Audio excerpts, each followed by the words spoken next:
today about how I got to be a deputy CIO at NIST. So this past November, I had the opportunity to return to a place I had not been in nearly 30 years, a place that was responsible for some of my best memories and shaped me in ways that I am still coming to understand and appreciate. As I stood there on the 50-yard line at Bridgeport Stadium, surrounded by fellow alumnus, members of the Marching Royal Dukes, Virginia's finest, and friends that I had not seen in decades, I began to think about the ways that Madison College, founded as a women's teaching college with dozens of women, had evolved and grown into a co-educational institution of engineering and science that is now known as James Madison University. I realized then that my career in IT was equally unexpected. Good afternoon. My name is Claire Barrett, and I have the privilege of speaking to you today as the Deputy CIO of the premier scientific research and standard institution in the United States, the National Institute of Standards and Technology, commonly known as NIST. To be clear, the reason no one, least of all myself, could have imagined me all those years ago in my current position isn't because I'm a woman, although for some that may have been the case. Rather, because as an undergraduate, I was a book-loving, international affairs major with absolutely no interest or inclination towards business management, computers, or technology of any kind. And look where I ended up. The world is changing more rapidly than most of us can keep up with. But if there is one constant, it is the role technology plays in every aspect of our lives, in new and unexpected ways, and in my mind, resulting in the following three truths. First, everyone must learn about technology and how to navigate the world of tech. Think about educators, students, and teachers, all of whom had to pivot to new learning modalities during the pandemic, many of which have not gone away. Secondly, every job is a technology job or has a technology nexus. The artist that runs my local quilt shop, her entire business is computerized, from the sewing machines, which are now referred to as sewing computers, to the manuals for ordering supplies or designing new patterns. There is a technology job for anyone who wants one, and even if you don't.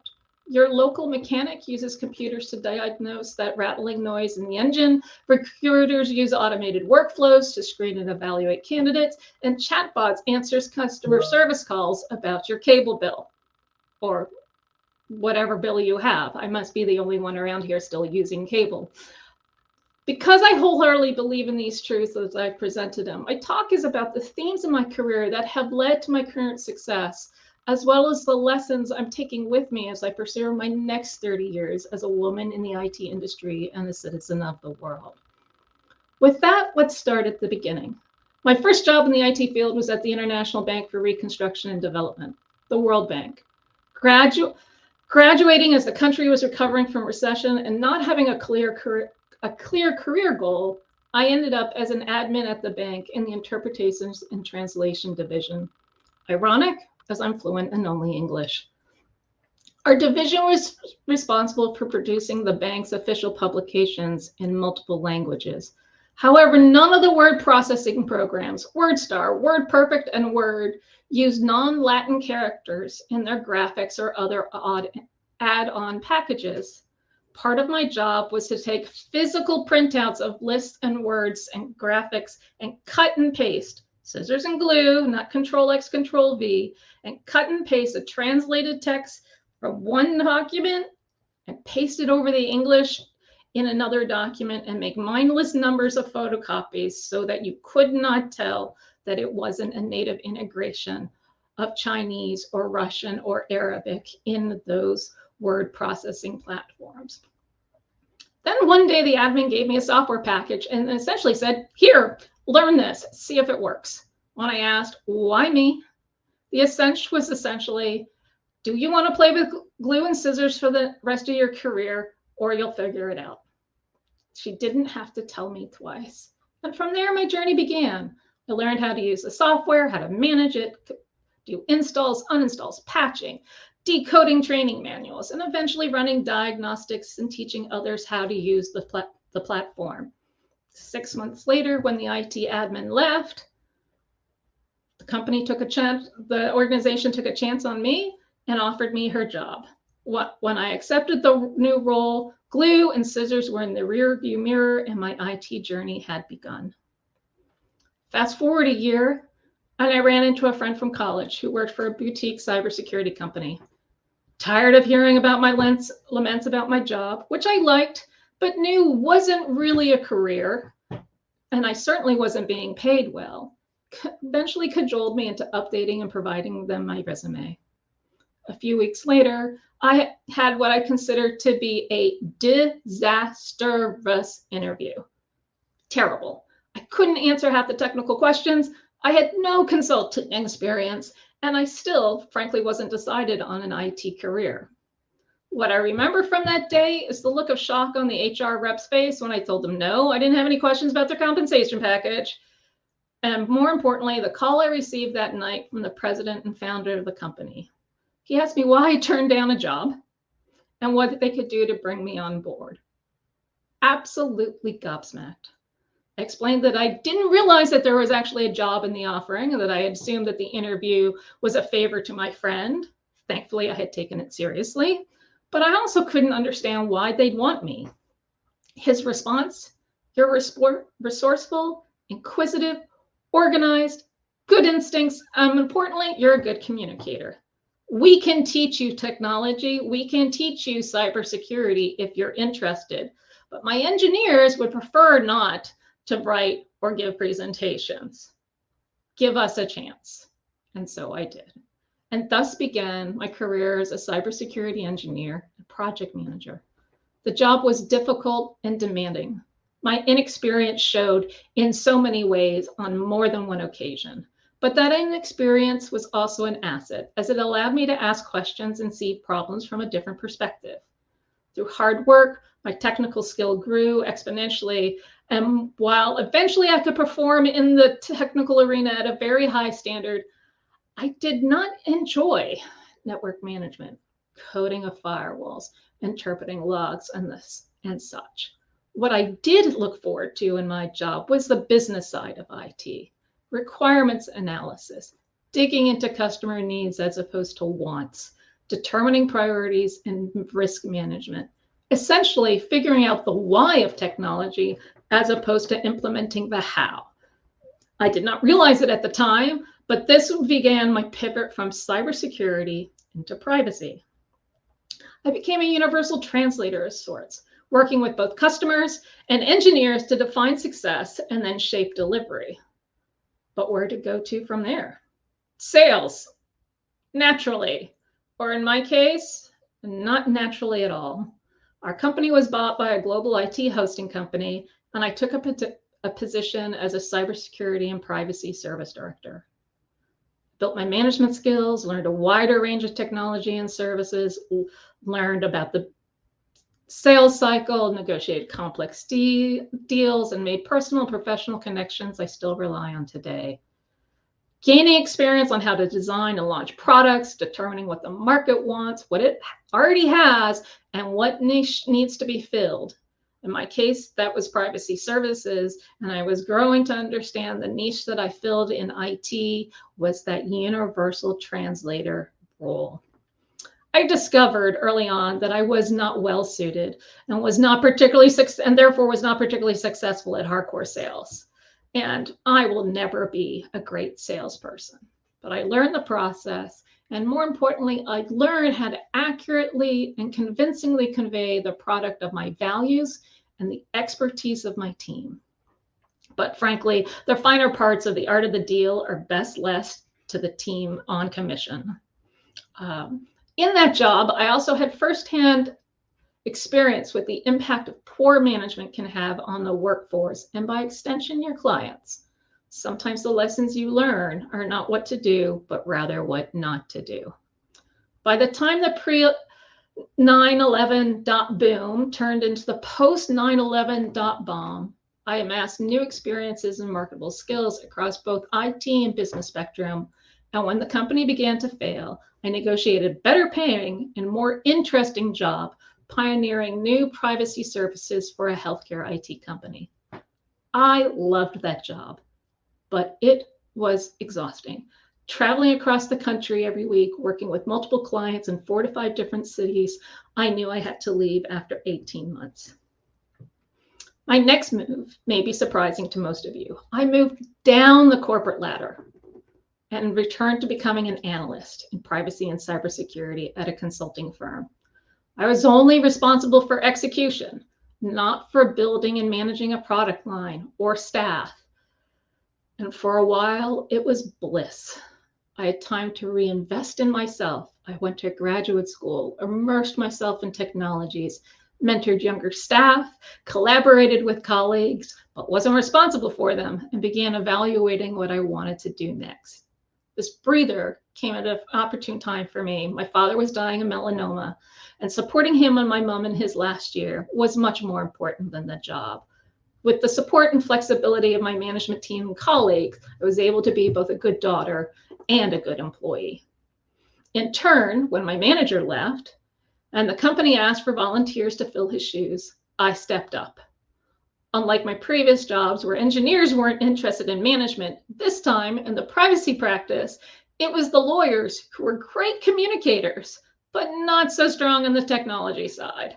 And they had no interest in running the business side of the house. But I relished it. Everything from bringing in new college grads in their first jobs to establishing new teaming relationships with contracting firms, both as a prime and as a sub, developing new lines of business, working on proposals, to executing deliverables. It was an opportunity to put all my skills to work, and work we did. Over the next 3 years, we grew a team of 6 and about $2 million in revenue to a team of 37 and $22 million. The one catch was the pay. Isn't it always? Once I became the manager, I had access to salary and billing information. Come to find out, I was being billed out as a manager, but paid less than the staff that I supervised. Lesson learned, established salaries don't adjust to the marketplace. Took my issue to HR, whose initial response was, our internal job classification system, you're at the highest pay for a junior analyst. Who the heck knew after 10 years of experience, I was still a junior analyst, but more importantly, I wasn't performing junior analyst work. I was a director. Negotiations with management ensued, and it took a while. But as they had afforded me trust when I needed it, I did the same with them. And eventually we came to agreement on the number that we could both live with. As with all things, the market changed, and what was once a booming government consulting space slowly began to dwindle. So I did what any good manager does. I made sure my people were set, either with long-term contracts or with government jobs themselves. And then I found a position as a member of a privacy team at a federal agency.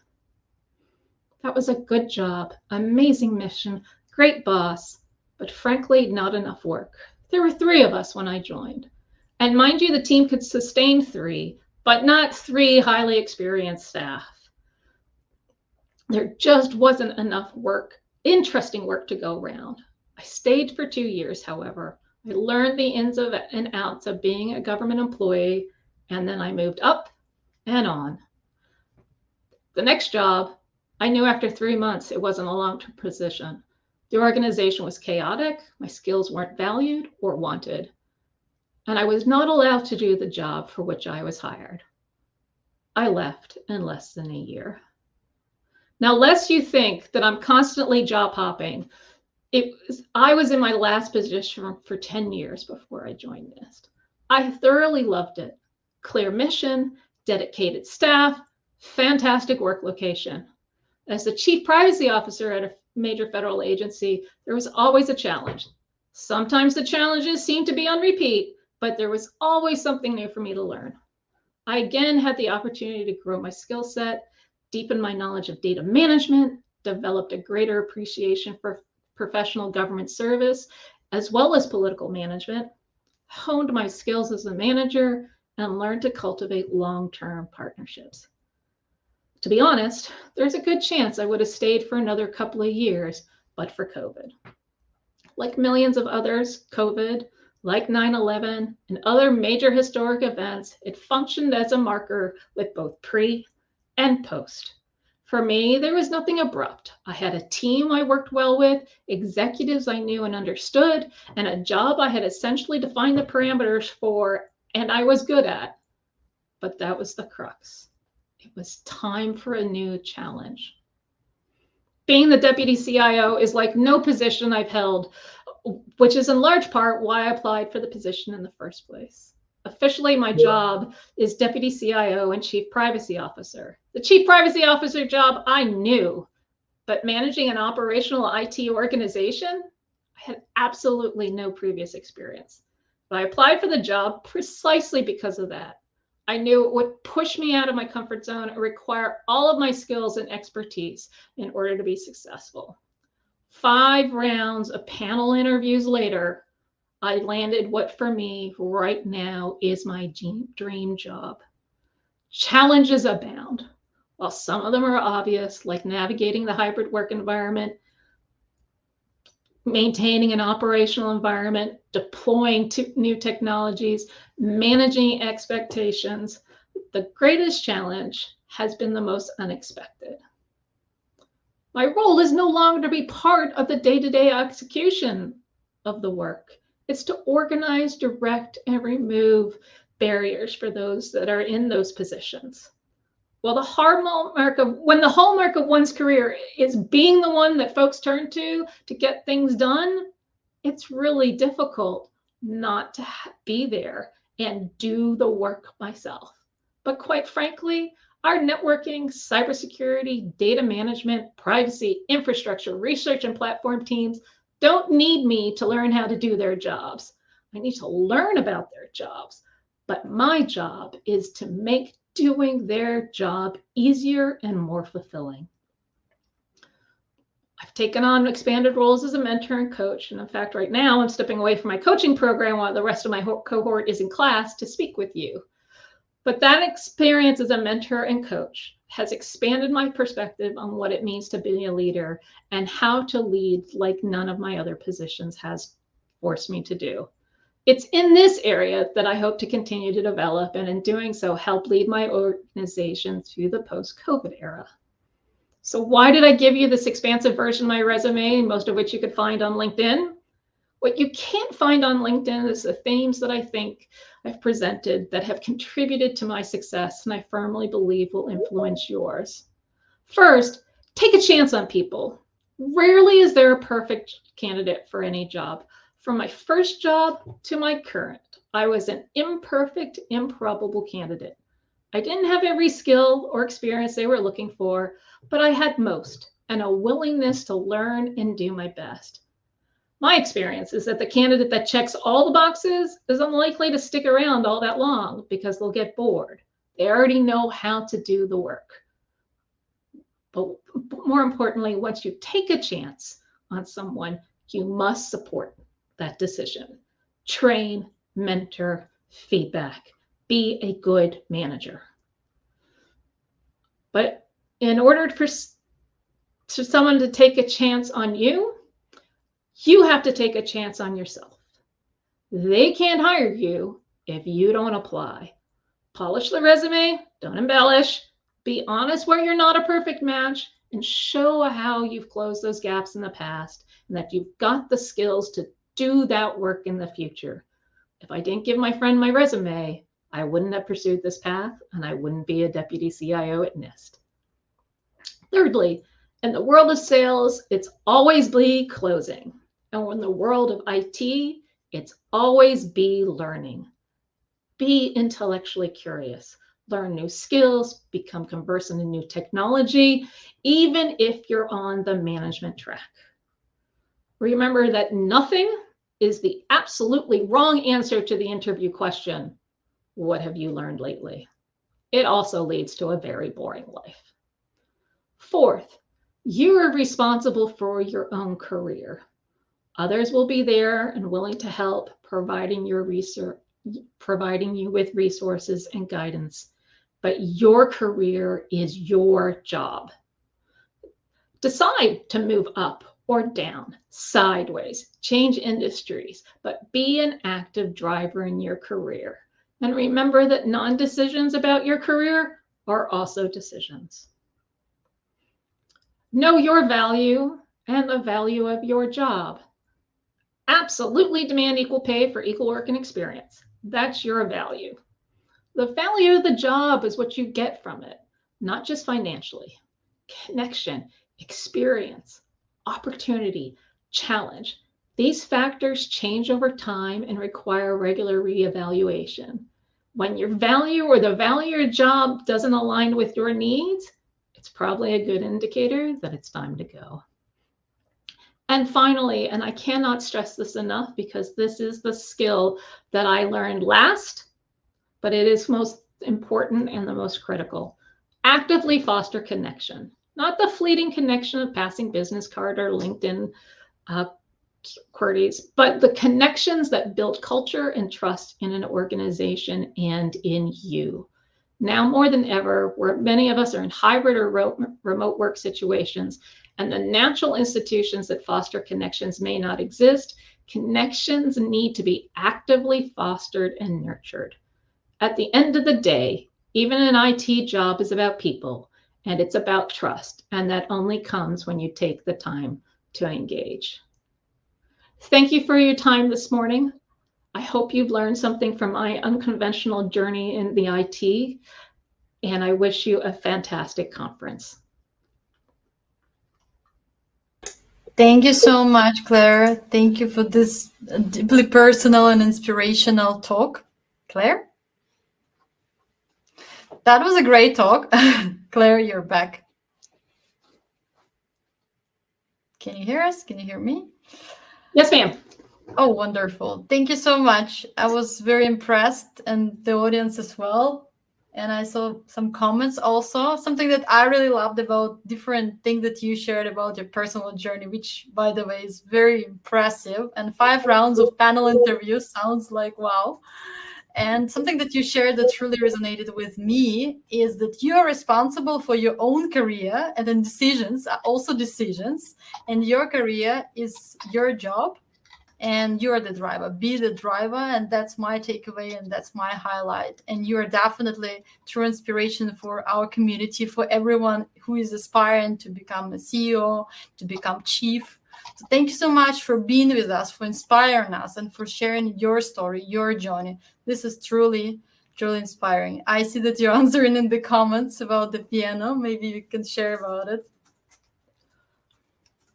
So one of the questions was, what kept you so energetic? All those colorful and turbulent experiences you described. Yeah. Looking back, I have to say it's the people, right? I worked with some phenomenal people, and I continue to work with phenomenal people. And so I think Deb said it best, right?